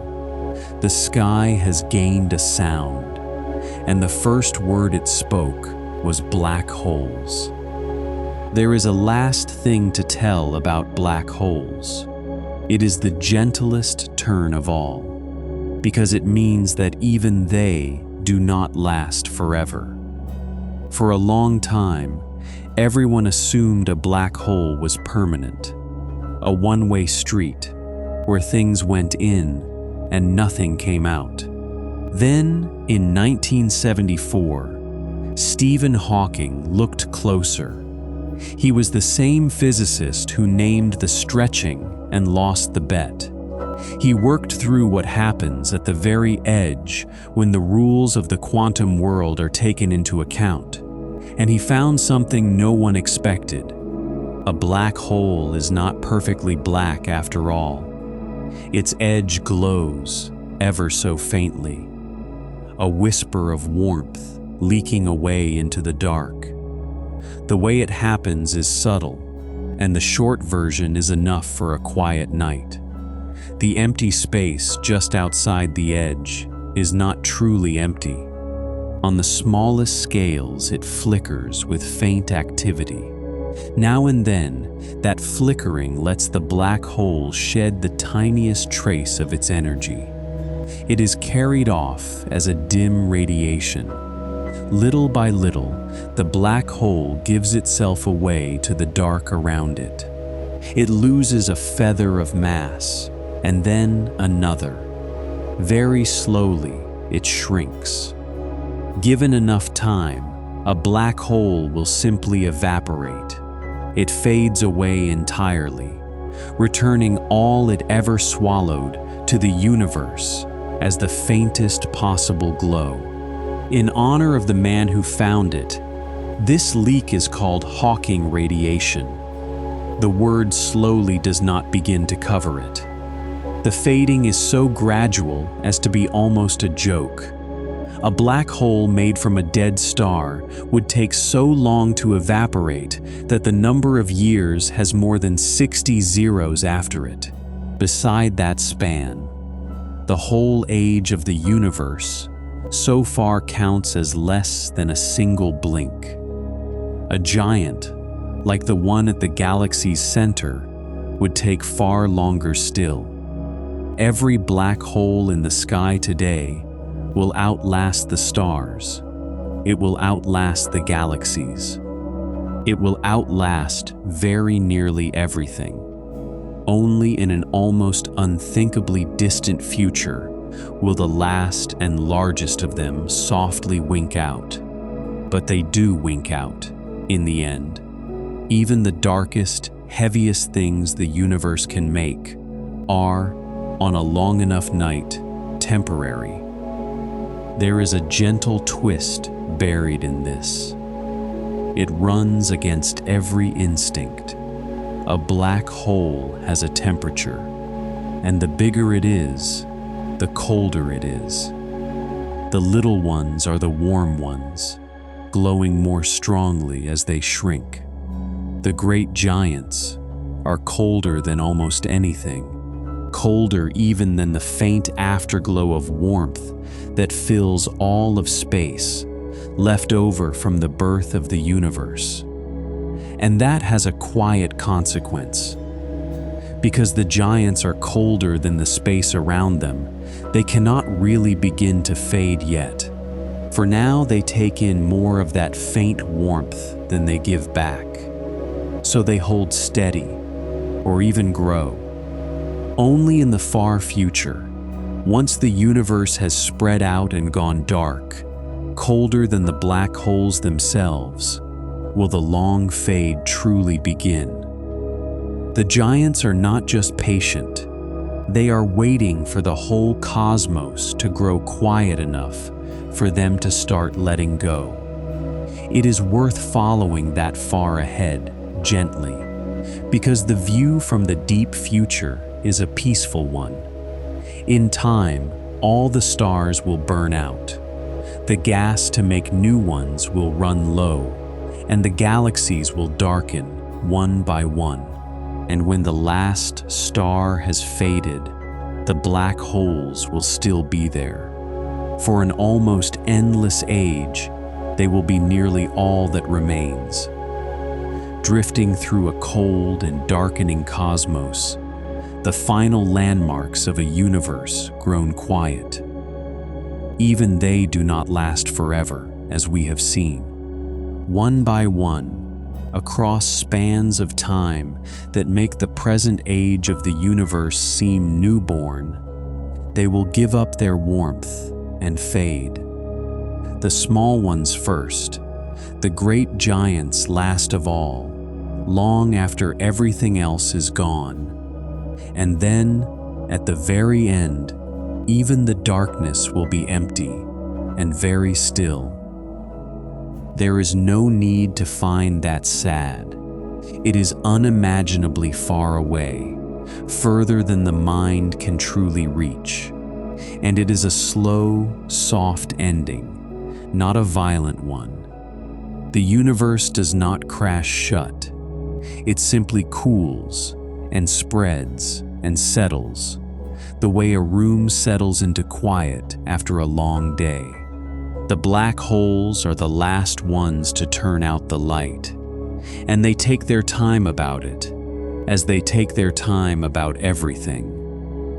There is one honest puzzle folded inside this, and it is a live one.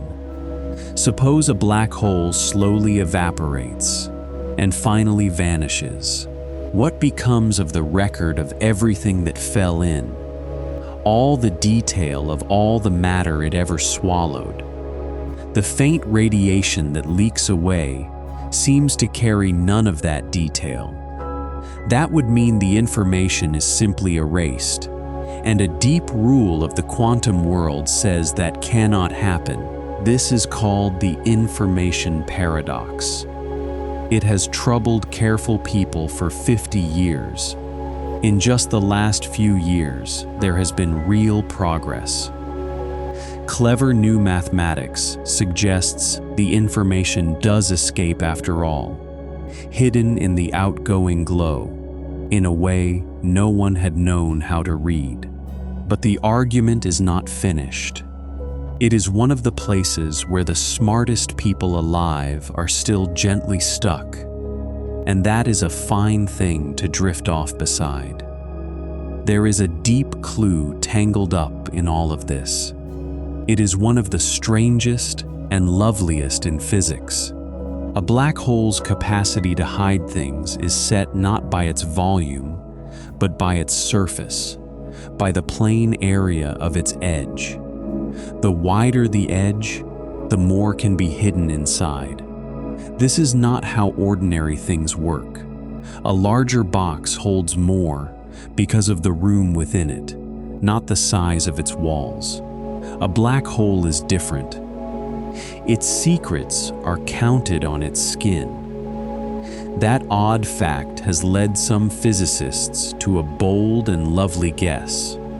Perhaps everything that falls in leaves its full record, somehow, written on the surface of the edge, nothing truly lost, only spread thin across that final skin, in a code no one has yet learned to read.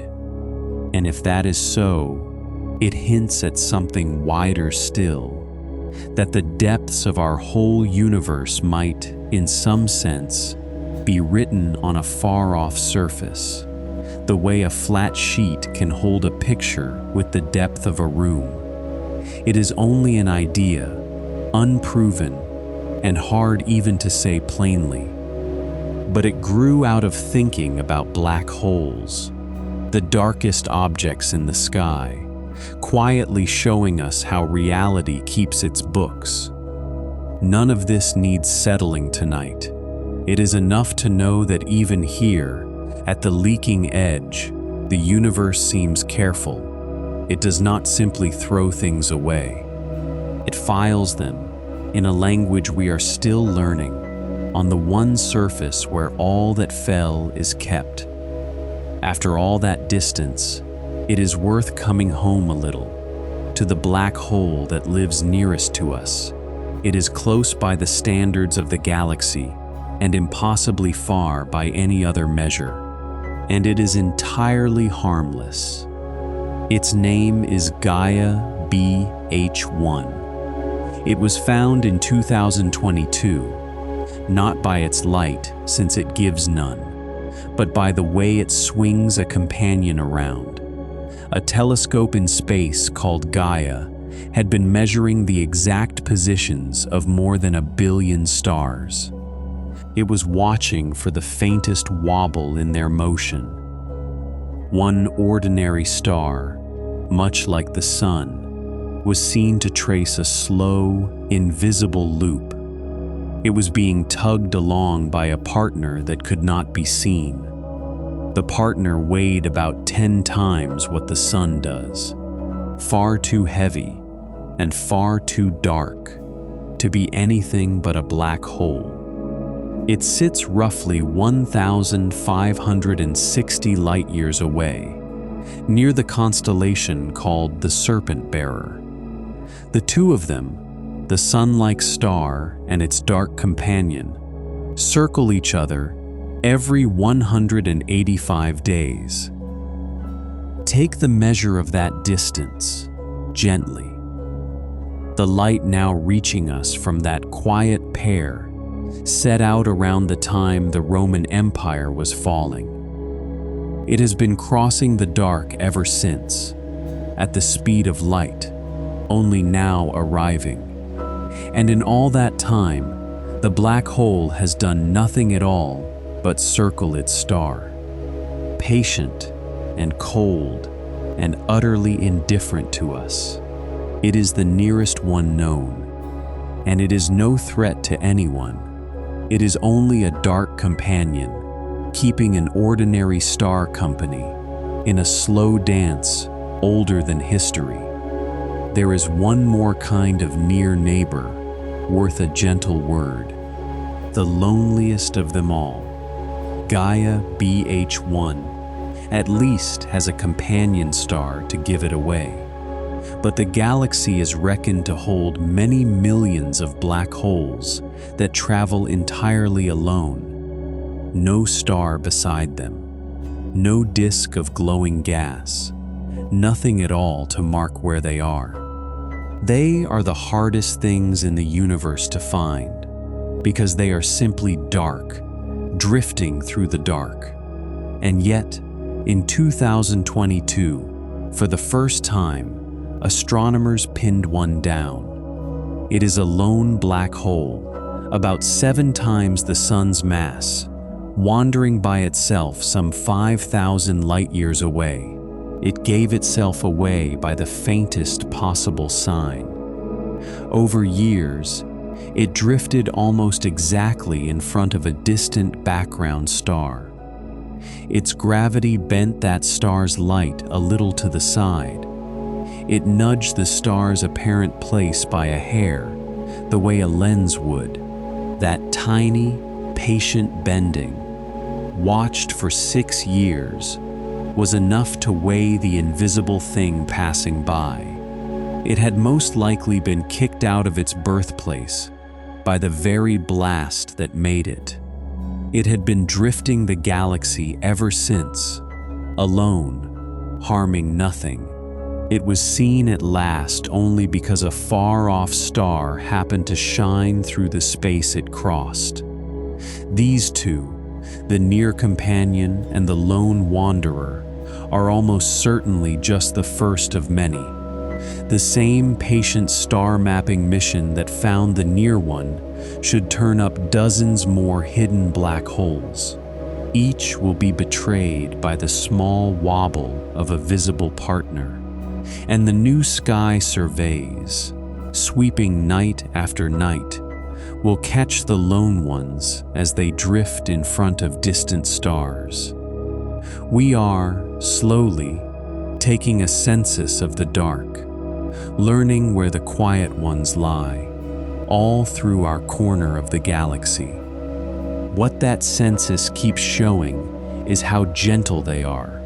Not one of the black holes near us is doing anything alarming.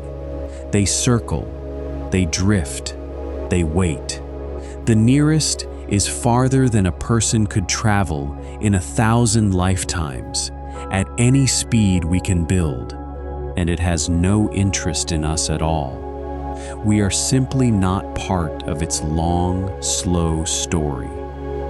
There is a quiet comfort in being beneath the notice of something so vast. It is a friendly kind of map to be drawing, not a map of dangers, but of quiet neighbors. Every dark point we find is one more still and patient thing, keeping to its own small corner of the night, wanting nothing from us at all.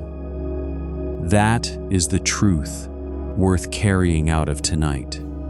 Black holes are not out hunting. They do not roam. They do not chase. They do not reach across the dark for anything. They sit where the mass that made them fell together, holding their small regions, circling or being circled, keeping to themselves. The dark out there is patient, not hungry. It helps to lay the night out plainly. The solid ground and the open questions, side by side. That black holes are real is settled, about as firmly as anything in science. We have weighed them by the stars they swing. We have watched them peel gas from their neighbors. We have photographed the ring of light around 2 of them. We have felt the tremble of 2 more colliding. That is the solid ground. What sits at the very center, how the giants grew so large so early, where the swallowed information goes, all of that is still open, still being worked out by people who are glad of the work. A living science looks exactly like this, firm in the middle, open at the edges, and honest about which is which. And through all of it, the nearest black hole goes on circling its star.